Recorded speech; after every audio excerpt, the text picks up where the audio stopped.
Basketball Breaks, make sure you check it out. Basketball Breaks. Basketball Breaks. Basketballbreaks.com. Keep it locked. Live and direct. Once again, the Basketball Breaks podcast. Myself, AC, aka the Architect, aka the Plug, aka 100,000 other things. We also have Julian. What's up? And we have Jan. What up, what up? And today, we're going to get into some more NBA talk, as we normally do. So, no further ado, you want to kick us off, Julian, with the agenda? Sure. I wanted to talk about one thing that's been bothering me since the start of the season, because even before the season kicked off, that's an English phrase, tipped off. Before the season really tipped off, we had our pre-season podcast talking about the teams that we expected to do really well. And the East, we had the Cavs, the Celtics, the Wizards, and the Raptors. We thought, yeah, those same four, the same four from last season will be the same four this season. That will just run the table, and that will be the playoffs. And that's the first round. Who really cares? Sort of deal. And then instead, to make life really difficult for us and make us all look dumb, the Pistons are 10-3, and the Orlando Magic are 8-6. And there's this thing: is that the Magic had a lot of good pieces, but I thought they were too young to make another leap to get above 500. I had no faith in the Pistons, and yeah, I'm really surprised by especially the Pistons going 10-3. And you delve deeper into their schedule, and things start to become a little bit more clear. But I think I'm right in saying that none of us three, nor Phil, wherever he may be, really expected the Pistons to do this good. And I wonder what you guys think is the reason behind it all. I know, AC, if you want to take a Yeah, no doubt. Okay, first off, shout out to Philip out in Jamaica getting in. Jealous. Yeah, me too. I'm jealous, man. It's so cold out here, but at least you're in BC. And yeah, but it's getting colder here as well. I drove home with a bicycle, and it's cold. It's cold. No doubt. As far as the Pistons are concerned, I think they have a really good fit in terms of the players they have. They have a really good mix, and it seems to be coming all together for Stan Van Gundy. You've got Drummond, who is having a great year. He's improved at the free throw line, although the clip at which he's hitting them now, which I think is really higher, it's in the 70 or even 80% region. That's not going to last. But he did work on his stroke, so I expect him to be a lot better than the 35% type of region he has traditionally been in. So that's good. He's having a very good season. I'm impressed with what he's doing. Also, you have Reggie Jackson, the Jacksons, yeah? So he is balling. He's looking more like he did, a couple of years ago when you thought, oh, okay, this could actually be quite a player. And on top of that, he seems to have kind of matured in his approach to the game as well. So as much as he's got that sauce and he will give you that sauce, he's running, or should I say Stan is getting them to run a lot of pick and rolls with him and Drummond, and that's dangerous, especially when you add in that sort of third entity. They've got the whole triple entente thing going on with Drummond, Reggie Jackson, and then you've got Tobias Harris, who is absolutely killing it, particularly from three. He's shooting 50%. You know what I'm saying? He's shooting 50% from three, about 50% from the field in general, and 90% from the free throw line. So I think in terms of, their core, that's what's happening. And then you've still got, the other guys on the team coming through as well. So I just think it's all coming together quite well. They are kind of reminding me a bit of the 2004 Pistons, where they don't have any super standout guy, but all of their pieces do what they're supposed to do, and it just works. Yeah, I agree with what you said, Aaron, because to me, it's looking like a team. They play like a team, and finally Drummond is living up to his potential. We all knew all the time that he can play way better than he's supposed to play, and now he's more or less reaching maybe his ceiling or his potential, but he's playing really good, and as well all the pieces fall into place, and as well the players they add are playing good, and I'm not sure if that will last like it's going on right now. That would be crazy, obviously. But right now, how they look, it looks like they can be fifth, sixth in the East for sure. And because I think the Cavs are getting better again finally, and more or less, LeBron is LeBron, and they will go for second or third seed at least. But yeah, I'm impressed, and I would be the last person on earth that would have told or would have said, "Well, Pistons will go very good or will start good in the season." Yeah, it's interesting. Sorry, don't forget Stanley Johnson as well. You know, Stanley Johnson, he's had potential for a hot minute now, and I think that's actually starting to come through as well. Just wanted to add that. Don't want to forget about him. No, definitely. He's an important part of the team, and he's like Stan Van Gundy gave him a bit of stick last season. Wasn't taking the steps he needed to do with Stanley Johnson, but he had a great summer. Played really well in not in the summer league, but in the Drew League, and in Vegas, in Los Angeles, he was great. So maybe he's taken some of that confidence with him. Maybe it's just a question of maturation. Wing players take less time to develop than big men when they're young, but it still takes 3 or 4 years for a guy's real potential to start to show. It's not like Stanley Johnson played all his time in college and he came into the league. We knew he was going to be. He had real potential, and that is starting to show, like you guys say. But going back to like this team sort of fitting together and looking like a team, I think a lot of that comes down to Reggie Jackson, and that isn't me saying he's a great floor general. I don't think he is. I think he's starting to look like he's starting to look like a starting caliber point guard. At the same time, he is better. That team is better somehow with Ish Smith on the floor as well. Like one of those journeymen who's always underrated, but will come in and be a good point guard for you when you need one. Don't the Cavs wish they'd signed him? Like everyone should look at Ish Smith and say, if we can get him for a year, let's just take him because he's solid. You know exactly what you're going to get. He's going to deliver every night. But Reggie has accepted his role. I think that's the important thing. I read somewhere in the summertime that he took Drummond aside and told him, it's your team. It's not my team. It's your team. You need to be the face of this franchise and the best player on the floor at all times. Because watching old games, you can see that Drummond sometimes disappeared. And part of that is he didn't want to get fouled. And shooting 30% from the three-throw line is deadly. And now he's at like you say, AC, like at 70. That's going to drop down to like 60, which is still fine. Like, I still don't want to foul him in the clutch sort of percentages. So he's doing well. And Reggie Jackson isn't even, he's the second leading scorer, third on the team. This is Tobias Harris at 20. I think his stats will come down a little bit because he can't keep shooting like he is. And Avery Bradley, who we haven't talked about yet, but was a key signing for them in the summer, replacing Kentavious Caldwell-Pope. And Avery Bradley's a better player than KCP. He's scoring 17 a night while being an amazing defensive player. I have to say that about Drummond. I don't think he's a great defensive player. He's a good rebounder, which is important. Like, defense isn't finished until you get the rebound. But a part of his issue previous years was playing with defenders who weren't very good on the perimeter. So invariably, when a big man has to try and defend everything at the rim, he's going to look bad because he's just going to be giving up more points because there are more people attacking him. But now everything, like you guys say, is starting to come together, and it's come from people. And it's one of my favorite sayings. I use it at work. I use it all day. I like using it on the court. Stay in your lane. Like, no one's trying to do anything they can't do. Everyone's just playing hard for each other. And like Reggie Jackson scoring points in the pick and roll. Tobias Harris is doing a little bit of everything as your classic small ball four. And then you talk about the other guys like Stanley Johnson, Anthony Tolliver's had a couple of starts. Even Reggie Bullock has started the game. Like, he was a guy stuck at the end of the bench in the Clippers, but he's a talented wing. And yeah, I think this team is good.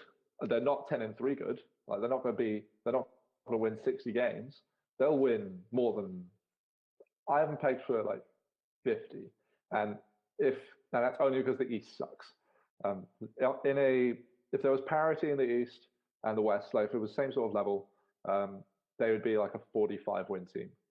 And I think they will come down. And I think they've been helped by their current schedule, because they've beaten a lot of bad teams. Credit to them, they beat the Warriors and they beat the Clippers the night after that, or a couple of days after that. So they've played hard and won good games, but they've got a difficult schedule coming up where they're playing like the next 6 games, 5 of them are against the Bucks, the T-Wolves, Cleveland, OKC, and Boston.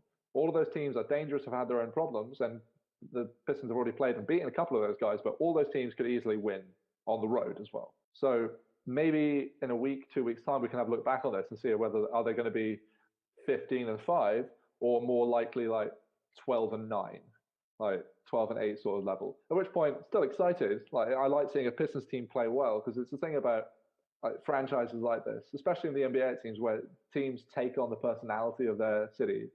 And I like seeing a work hard, blue collar Pistons team, and that comes with having a big man in the middle like that. But yeah, I'm really happy to see them playing well, because like AC, you mentioned the 04 Pistons. Like I didn't watch that series live. I didn't really get into the league until like 2008-9. But looking back, I watched like in the summertime. What else are you going to do but watch old championship DVDs? Like, that Pistons one is brilliant. I love Chauncey Billups, love Rip Hamilton, love Rashid, and Big Ben Wallace. Like that's a fun team, and I'm glad to see them doing well. And Stan Van Gundy won't get fired, even though we had him on our hot list early in the before the season started, because he seems to the game has moved on. Like the game has moved on ever so slightly from him. Yeah, because this is the thing as well. Last season, we actually expected something half decent from the Pistons, and it just did not happen. That's why people were so down on them coming into this season. But you know, sometimes it's chemistry. Obviously, the pieces they've added. Sometimes you just got to put that puzzle together, and as well, guys just like you said, really fulfilling and feeling and knowing what their role is, and staying in their lane on the Christine Leahy tip. You know what I mean? Like. It's important, and you can't always get. And they've played another year together. That's got to be a big thing for their most important players like Reggie and Drummond and Tobias. So, and despite what you say, I like Reggie Jackson. Fine, you can have that. Yeah. I think he's like. I mean, Drummond is crucial for them because they've really got that proper Stan Van Gundy template going on there with Drummond in the middle and stuff, and now you've got Tobias Harris. I mean, in the summer he had LASIK surgery to fix his vision, so that's probably why he's hitting these threes like this. He can actually see, and because he used to wear contacts and stuff. But I mean, I think they are going to do well, and they are going to last the distance. Meaning they are going to remain in playoff places. They're not going to remain at the top of the Eastern Conference. But they are going to remain in the playoff places, I believe. I think their foundation of defense was in place even last season. And it was offense where their problem was. And now they seem to kind of be working that out. So, yeah, I like the Detroit Pistons up in Motown, you know, the Reggie Jackson 5, you know. Yeah. Just two quick notes. That's the title for this podcast, has to be. So. Yeah. Just 2 quick notes on the Pistons, and then maybe we'll move on to the next topic. It reminds me a bit, like you both said, with a team, like the synergy. It's quite good, and I'm really happy to see that, because usually we have like 2 or 3 guys on the team, and they are playing, they are making the point, they are controlling all in the defense. Right now, seeing a team working together. Because sometimes we all forget that basketball is a team sport. When you just have LeBron or Giannis or somebody who is ruling the court.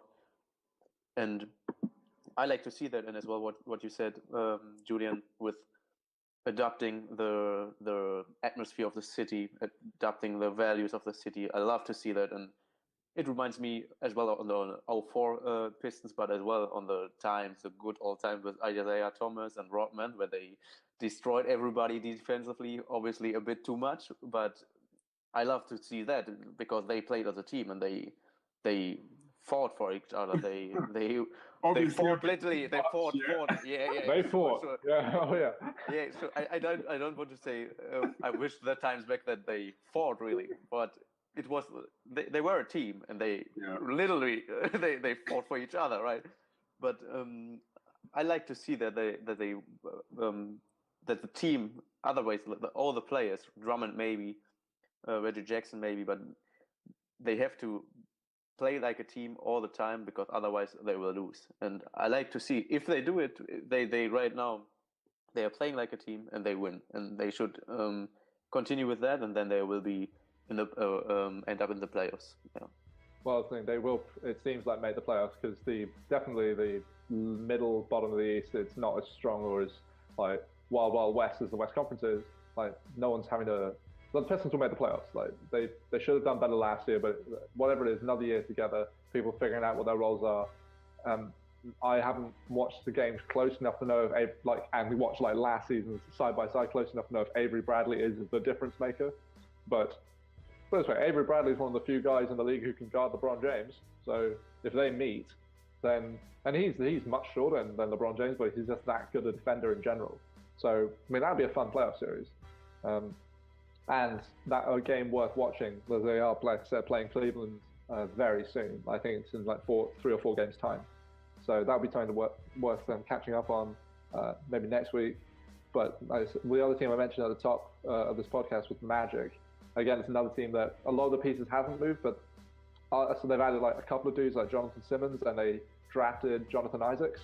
But otherwise, it's generally the same sort of team. Still got the same coach in place, and I like Frank Vogel. Another year together, all sort of knowing their roles. And like Drummond sort of coming out of his shell and shooting better from the free throw line, going 13 and 15 and really dominating inside. They've got Aaron Gordon, who's now finally playing power forward. He's putting up 18 and 8 while shooting 53% from three. And like Tobias Harris, that number ain't going to stay that high, but his form looks good. And I'm confident he can shoot. Like, there's no reason that won't drop to 30. Well, that would be hover around 40 for the season, maybe 45% for the season. And I said this earlier when we were talking. Aaron Gordon and Andre Drummond are on my list for most improved player. And unlike most improved player prospects, it's not just because they got more minutes. It's because they went away in the summer and got better. Like, Drummond had to work on his free throw form. Aaron Gordon obviously had to work on his 3-point stroke because it is different. Like, his form is completely different. Not so much up here, but definitely in his legs and his hips. So, I mean, I love seeing this like early career players starting to blossom, because Aaron Gordon is no longer just a dunker. Like, he is next step is going to be a better defender, because he can decide whether he wants to be the best player on that team and be the leading scorer. But generally speaking, the Magic, they're more fun to watch for me than the Pistons. I don't know what it is, but again, it might be this whole like taking on the mentality of their city thing, where Detroit is just a constant recession and like failing manufacturing, and Orlando is Disney World. Like, they're more fun to watch because they have dunkers and like Terrence Ross and Aaron Gordon, Alfred Payton throwing lobs, and I love Jonathan Simmons. He had my favorite dunk last year where he got up. It was called an offensive goaltending, but he got up and he spiked it. He literally just slapped the ball back into the rim, and Greg Popovich gave him one for it. It's like, no, you should have rebounded it, but it was so high. They're just like, I mean, if I could ever get that high, the temptation would also be just to pound it down. So, like, but the other people on that team, like Maurice Spates coming over from the West Coast, finally, he's playing well.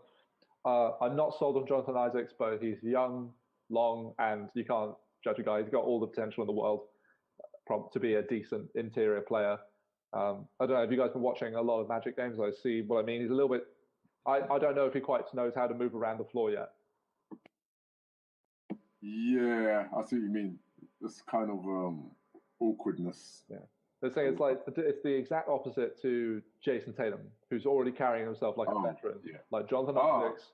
I don't want to go off. I don't want to go off into a Jason Tatum tangent. So I'm just gonna leave that right there, because he is something. Because some of the moves, the way I see him moving, yeah, he's just looking too comfortable and too polished. Yeah. I'm telling you. But yeah, all that aside, I mean, yeah, I like the Magic. I haven't been watching a ton of their games. I actually liked them last season, despite they were them fun. being, they were fun, exactly. And I like, guys like Vucevic. I mean, last year he was in my fantasy team as well, and he was just giving me points galore. He was just double machine. Yeah. Peyton, he has always been, a good player since he's come into the league, but he's just had, some way to go, and he looks like he's progressing as well. So I think it's another case of the whole coming together thing, the chemistry, just letting things kind of ferment a bit and then people get used to each other and their roles and kind of grow into themselves. As for Jonathan Simmons, he's one of my favorite players in the league, so say no more. And he's on my fantasy team this year. The guy who really leads that team is Gordon. And I think it may not actually be this season, but I think he's going to be real dangerous. We may see it towards the back end of this season. But with how he's worked on his game, his ability to actually play like a power forward, and then when you add in his aerial ability as well, I think he's going to be real dangerous. They've got shooters. They've got Fournier. He can hit the J quite consistently when he's ready.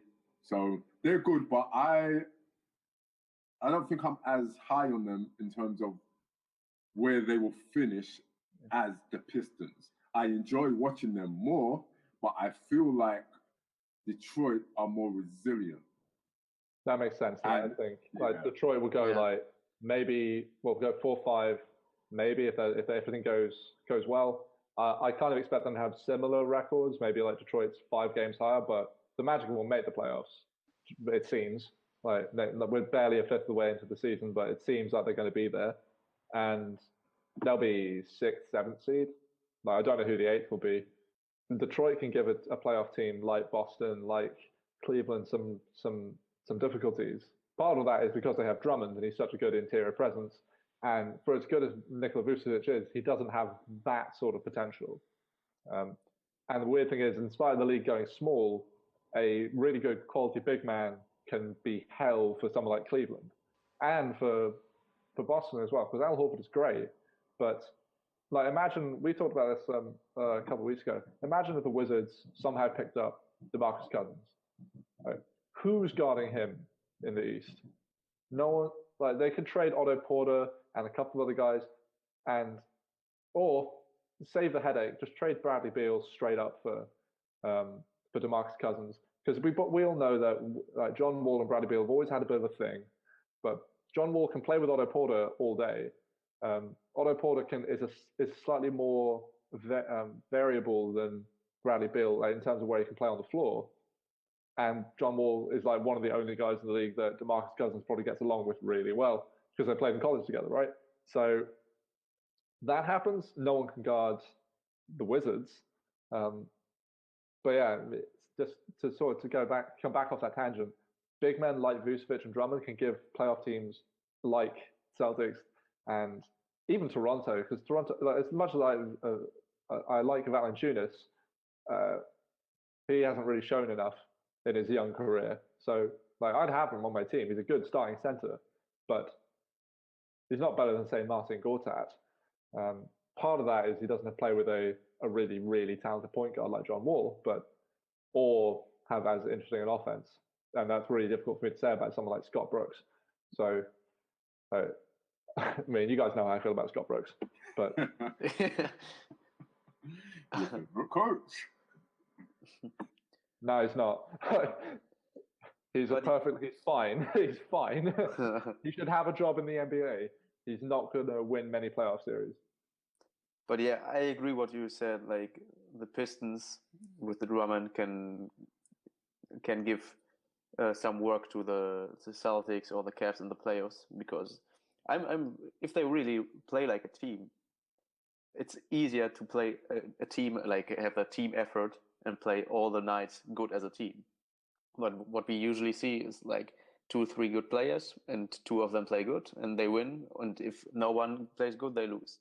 But if the Detroit Pistons really play like a team all night, they can win a series. Maybe if all goes really well, they can win a series against one of the teams. Especially right now with the Cavs struggling, and you don't obviously playoffs is other thing, but you never know. LeBron obviously, but yeah, that's another topic. We'll see. First, we will see if the Detroit Pistons will go on quite good or more or less good like they are doing right now. But yeah, but it's fun to see and to finally have other teams than Celtics and the Cavs in the conversation. Because we were always worried about the Raptors, saying they'll be a good regular season team and they'll just suck in the playoffs. They'll play ISO heavy and be really boring in the playoffs. The Wizards haven't taken that leap. Don't know what it is. They just haven't been able to do it. We got unlucky in a couple of seasons where John Wall was injured, Bradley Beal was injured, and all that stuff. But yeah, I mean, I like seeing those sort of middle of the pack teams. Like a team that, especially if it's a team that I can turn on to watch one of their games on League Pass, and I can think this is going to be competitive no matter who they play. Which is not how I feel about the Cavs on most evenings now. And just let's talk about them really briefly, because what the hell is LeBron doing? What is this? Here's the thing, I find it really pitiful and childish. At the same time, it might be exactly the thing they needed to come together. Like the oldest team in the NBA needed Arthur memes to come together. They needed kids cartoons. It's just, I mean, they went to New York and was like, LeBron posted on Instagram that whole "You're welcome, New York. I'm the king of New York" kind of thing. It was like, dude, you were meant to beat this team. This team sucks. On paper, Porzingis is good. You should beat them. But like I said, this might be exactly the thing that they need to come together. Perhaps. I mean, let me give my 2 pennies on that whole situation. So, I mean, on one hand, LeBron and his whole social media, Twitter presence and subtweeting and stuff, it's a bit much for me. I mean, I think you are putting too much energy there now. It's starting to rub me the wrong way, basically. Like you said, Arthur memes. I mean, sometimes, I can't lie, sometimes it's just funny. You know what I mean? But overall, you're doing too much. You're doing too much and your team ain't doing anything. So I'm of the mindset where I'm like, you need to be doing something to be saying something. So I think you need to kind of tone it down. But what I would say in LeBron's defense, because he seems to be enjoying it a bit too much for my liking, it's like, yeah. I mean, it's one of those things where you're trying to get your micro victories wherever you can, because you know, in the big picture, it's peak. Like nothing's happening for you, and in the big picture, you know, there's not much to celebrate. So I'm trying to get my little micro victories, and I think he should be beyond and above that. However, it's either that or he's just really fucking bored. I've been doing this for 15 years. I've been winning it. You know what? Yeah, I think that's an element too. This is what I'm saying. And I think there's 2 elements that I can kind of put in his favor somewhat. And that's number 1, I think there is an element of boredom. It's just like, come on. I mean, this is regular season. Like he said earlier, it's like, hold up, it's November. You know what I mean? I don't want to hear anything. I'm not here to be judged on November. I get to the finals every year. This is what I do. I need some entertainment. And I think that is an element of everything he's doing. But also, I can't lie. I mean, I'm not feeling dude, man. Ennis Cantor. I'm not feeling dude. I'm not feeling how he tried to come off. So in that respect, in terms of in the game, 'cause I watched the game live, when you had Frank Ntilikina and he was like pushing LeBron, and then LeBron basically just stood there, started like shaking him off and whatnot, which was funny. But I'm like, okay, fair enough. The aggression, even though they were in their minds responding to LeBron's comments about Dennis Smith Jr. and thinking he's throwing shade at Frank, I mean, they were actually coming at LeBron, which, fair enough, you could say they have a right to, they felt offended and stuff. They were really motivated. If you watch that game, you would have seen they were out for blood, literally, and they almost got it as well. But this dude and his Cantor, he talks too much. I mean, he had the whole thing with KD, and you know that I wasn't really a fan of the whole KD saga. But at the same time, I think you need to be able to do something to be able to talk that much. And Ed is kind of, you ain't doing anything. And when someone actually showed a video, I think it was that Super LeBron stan, Nick Wright, but he showed a video on one of his shows. Oh no, I think it was La Shannon. Basically, they showed a video of Enes Kanter when Zaza Pachulia basically was standing over Russell Westbrook back when Enes Kanter was on the Thunder, and Enes Kanter ran away. So don't be coming trying to play like you're a tough guy. You ran away. It's on film. So don't come and start doing all of that. And I'm not feeling Enes Kanter. I think he talks too much. So I'm kind of happy that LeBron had to kind of deal with him. And, you know, LeBron put a couple nasty dunks on them. You know, so he went in. But I must say, LeBron survived by the skin of his teeth. That's the thing. Like, first quarter, mate, they were getting destroyed. I'm going to let you come in, but I'm just saying, I was sitting there watching, and in that third quarter, I was like, wow, this is bad, because they were getting destroyed. No, it was amazing to see that performance. And the Knicks have been a surprise team for me as well, but that is all Porzingis. And it's I'm still baffled that Porzingis is playing almost all this time at power forward and not at center. You can just play him at center. He's gotten bigger and stronger. I like Frank. I can't say his last name. I haven't got it down yet. But I like people in New York. Someone called him he's Frankie Nicotine, because I can't get it right, or Frankie Smokes. I like that's a good nickname for him in New York. But we call him Frankie Nicks. Frankie Nicks, yeah, that works. Yeah, but he's playing well. He can't score, not yet, but he's still raw. He's already one of the best perimeter defenders in the league, like statistically, Frankie Nicks. So. Like him and Porzingis is good, and like the Cavs, maybe they can use that comeback. And on the comeback, LeBron shouldn't have had to do that. Like he scored or assisted on like 23 points in the fourth quarter. It was like by the skin of their teeth, like you said. If Kyle Korver doesn't hit three pointers, then that's a loss. That's another loss, and we're talking again about how the Cavs suck and what trade they should make and which coach they should fire. And they got out barely. And you know what? I just really wish LeBron would have the guts to say what he does, because he wouldn't do that anywhere else. Like if he was playing a good team, he wouldn't do it. Like why isn't he talking trash to the Celtics, or he's not going to say it when he goes to the Warriors, is he? It's like, this is just one of those things, just in case. Where it's like, right, talking a little bit of trash in the media. I need to go win now. It's like he knows he can win against the Knicks. He ain't so sure about many other teams anymore. But yeah, I mean, the Cavs might take this and unify around it. The Knicks might as well, though. The Knicks might take this as a shot to them and say, no, we're going to fight hard. And look, we hung with the Cavs, but for one bounce of the ball here or there, we could have beat the best team in the East, And I mean, Porzingis is another guy on my radar for most improved, but that's only because I don't think it's by the height that he can win MVP. He's on people's lists, but he ain't going to win enough games for it. But he could be most improved easily. He's dropping 30 a night. Yeah, man. His stats are incredible right now. Like I looked up the stats and it's insane right now.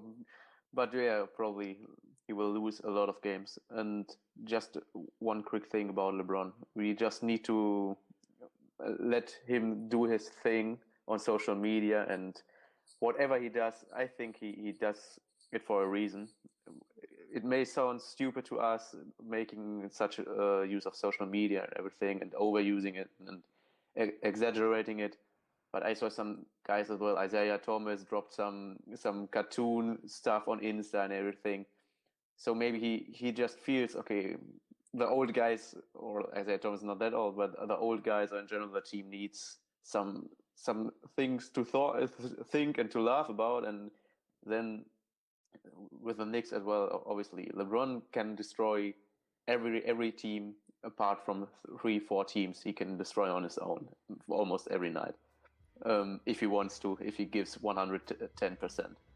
And I think LeBron is just bored as well, as you both said as well. He's just bored of, man, we are November, it's getting colder. I just want to win a few games, and then when there is a March on the corner, then I will play serious more or less every game. And like right now, last week I was not that chilled on the Cavs, but right now I'm getting more chilled, and I think, okay, it's just LeBron is just too good. Yeah, he is too good. But I just want to also talk about like not this on the court stuff, but some stuff off the court with the other great team, like one of the teams that LeBron can't beat by himself because he hasn't done before, like in recent memory, except well, not last year, was the Warriors. Like not talking about them on the court, because on the court they're great. Everyone knows they're great, whatever.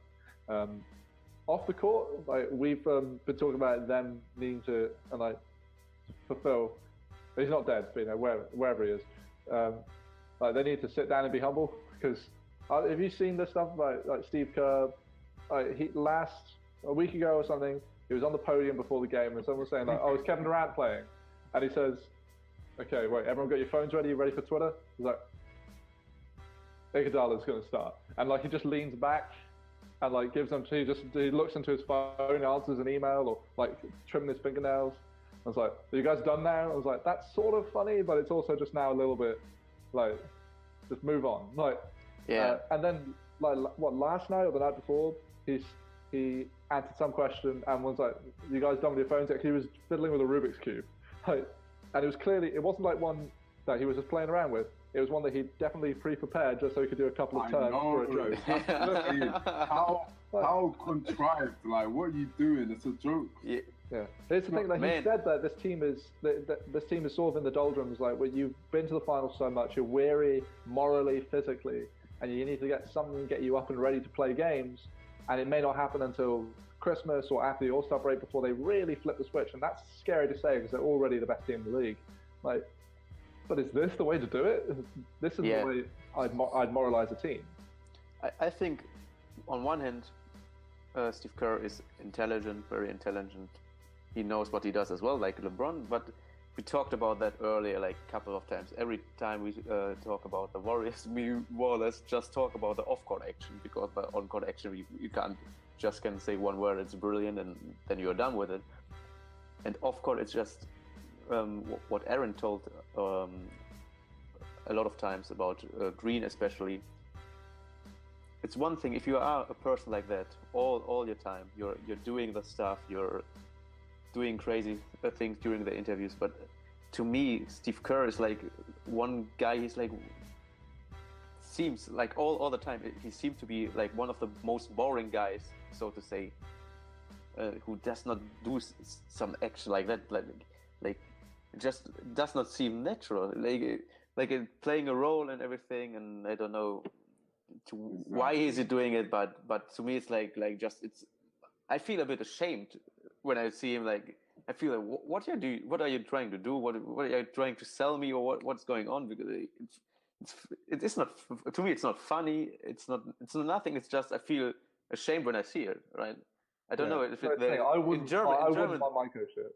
I wouldn't want my coach to do it ever. Yeah, it's like in German there is a perfect word for that, Fremdscham. I don't know if it exists in English, but it's just like you watch it and you think like, what's going on? Like you feel uncomfortable a bit, and it's just not my thing. But if it's in the end, if they win the title, he made everything perfect, and in the end we will see. Yeah. Separate issue though. I mean, really, they're shooting for the title. You know what I mean? Let's keep it real. But I do not love any of that. I don't find it amusing. Like you said, it is very cringeworthy. When I saw the Rubik's Cube, I was like, really though? So you're gonna bring a Rubik's Cube with 2 moves left on the Rubik's Cube, and come on! What up? 2 moves, man. And it is perfect. I'm not loving that at all. I just want to quickly flash back to Mr. Raymond LeBron James. Yeah, I do agree with what you're saying, Julian, in terms of picking on quote unquote the little guy. That I don't like. He's coming off, he's a bit, you know, Big Pun had a lyric once when he said that acting hard as hell, but your gargamels picking on the smallest victim gives them heart to kill. As in, I mean, really, Nice. these dudes are not even anywhere in your stratosphere. So there is no glory in basically styling on them and all of that and flexing your biceps. There's no glory in that. And as much as, you know, I'm not a LeBron hater like many people are, I'm not loving that. Because like you said, if you're doing that, similar to the whole Warriors situation and their arrogance, if you're going to do that and act like that, you need to be acting like that against everybody. Straight up and down. Straight, not rookies and these little also rans that are sitting at the very end of the bench. And no, you need to be acting like that against everybody. Not to say, I mean, he was balling and he had one great play when he blocked Porzingis and then came down the other end and I was like, okay, yeah, nice. And then, you know, put it up in Porzingis' eye and all of that. But, I mean, as good as he is, Porzingis is still a rookie. And you're supposed to do that. You're LeBron. You know what I'm saying? This is New York, man. Let's not get twisted. So don't celebrate that. Because the Cavs at the moment are woeful. They are terrible. And it's basically LeBron. Kyle Korver is hitting his shots like he's actually supposed to, but he's on fire. I mean, J.R. Smith is beginning to wake up somewhat because he's always streaky anyway. Kevin Love, for the most part, has been doing what he's supposed to do for the most part. He's coming in and out of games. Other than that, I mean, really? I mean, okay, Jeff Green, cool. He's started to, you know, do little bits and bobs, but I don't know. I think ultimately they will be okay because their last run of games, even with, you know, they had the loss to the Rockets, the near loss to New York, and they were getting destroyed at one point, and just, you know, turnovers. And come on, they barely beat Dallas. Like, yeah, that was down to LeBron isolating against a 40-year-old Dirk Nowitzki. Yeah. Again, like he blew past and dunked and was like, like the 40-year-old German white man. Of course he did. So he still beat you in the finals as well, by the way. Like, Exactly. He gave him work, but like you said, I mean, you can't be boasting that you know you're crossing over geriatrics and shit. Like, you know what I mean? It's peak. So anyway, it is what it is. It is what it is. But like you said, like the Cavs are woeful. Imagine if they didn't have LeBron. Like, would they have won 3 games? Like, it helps his MVP case because he's definitely still the most valuable player in the league. Like, if you take him to any team, that team's a playoff team. But he can go to the Suns, and they're a playoff team. But like we're at about like the 40-minute mark for this recording, so like maybe just wrap up quick with some hot takes on races. Who's your MVP? Who's your MVP this week? Who's top of your podium? Hot takes. No thinking about it. No thinking about it. I'm a thinker. I'm a natural thinker. You tell me I don't think about it. That's difficult, man. All right. I'll take the cap off this. I've got James Harden. Go for it. Even after last night, I've got James Harden. Even though after last night it wasn't a great game for him, but that's still just and what he's doing is phenomenal.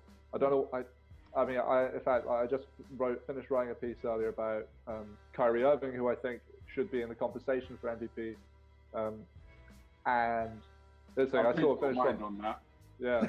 So I was thinking like, okay, I went down through like who are some of the other people in the contest and like why they won't get it or why they shouldn't get it, and I finished like James Harden. Now he'll probably win. Like you know, I'd bet on him and I wouldn't lose sleep over it. But for sure. No, James Harden. Like I said, you said hot takes. James Harden is the first name that came to mind. So that's what I should go with right now this week, as you said. Quickly on the whole Kyrie thing, about a week ago, I was thinking, he could be in the running, and he may still be in the running. But to be fair, I am attributing a lot more of the Celtics' current run to the coach than Kyrie. That's fair. So Brad Stevens ain't scoring the points. Brad Stevens ain't making the passes though. Yeah, no, he ain't, but everybody else is. Yeah. And remember, I'm the Kyrie guy, but I have to say what I see. Everybody else is. So I don't know about MVP at this juncture. Nah, it was an emotional decision for me because I was a Kyrie hater up until a few weeks ago. Yeah. But yeah, I go into that like elsewhere. What about you, Jan? Who you got? I think I will go as well with James Harden. Then, like, the arguments you told seemed legit to me. The thing, a lot of people think he should have won it last year as well. LeBron's close in my mind. LeBron is close, but Yeah. James Harden is the most prominent name. Like that's what comes straight to mind. So, Here's the thing with LeBron. People don't want to give it to him. He's won too many already.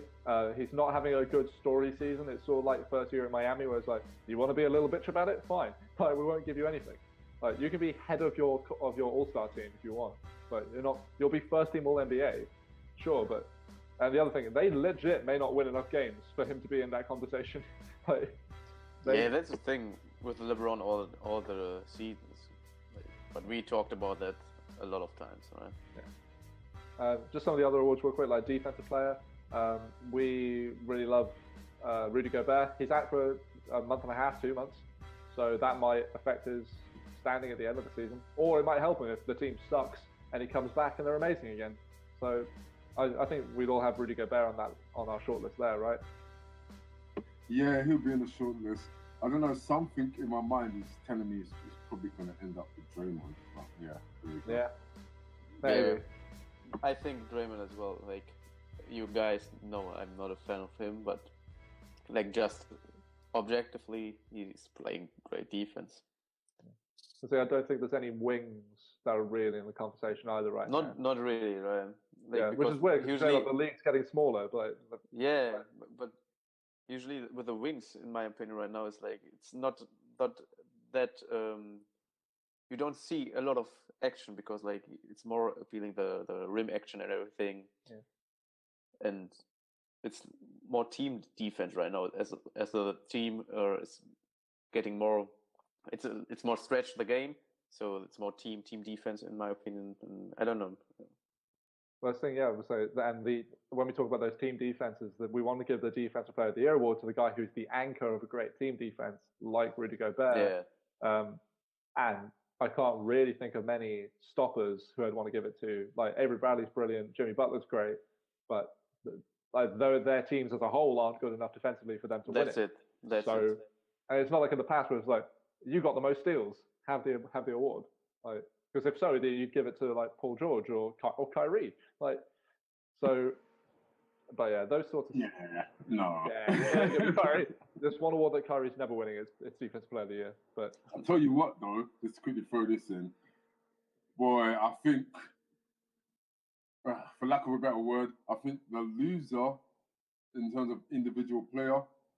So I'd have to think of the term, not most unimproved player, but basically the loser of this season in terms of their stock going right down.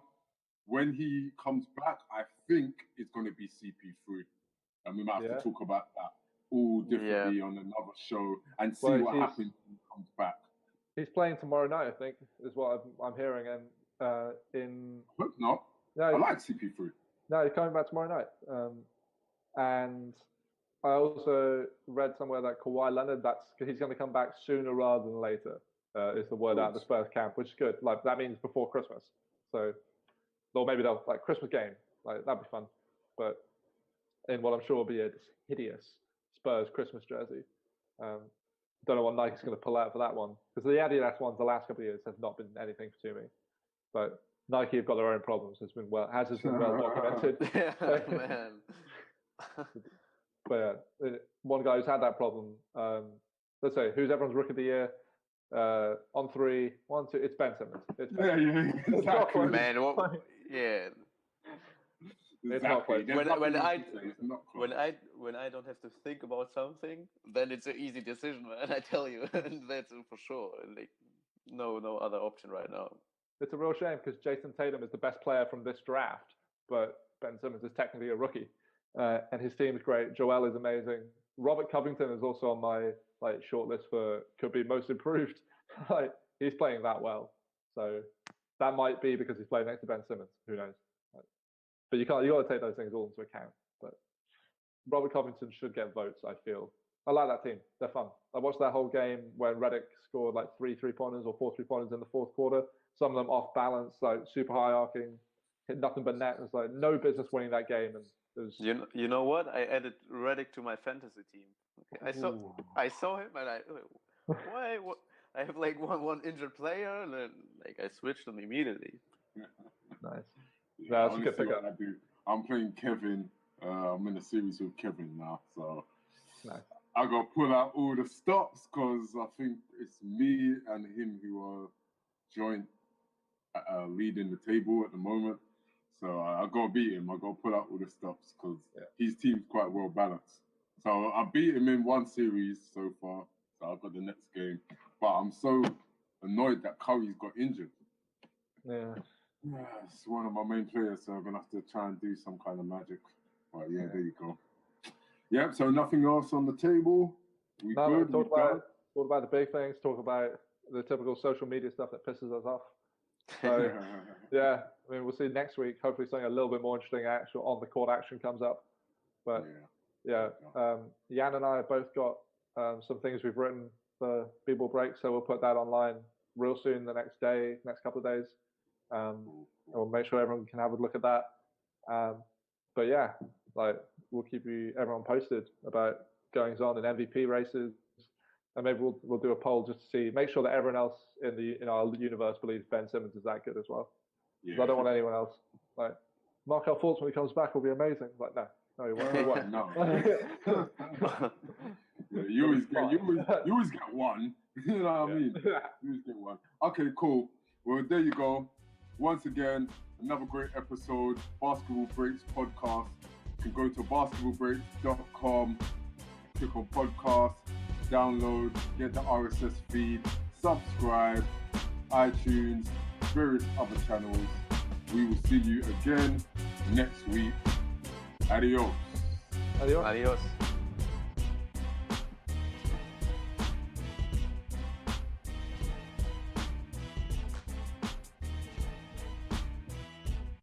Basketballbreaks.com. Keep it locked. For people who who love basketball breaks to discuss and to engage like-minded basketball international people.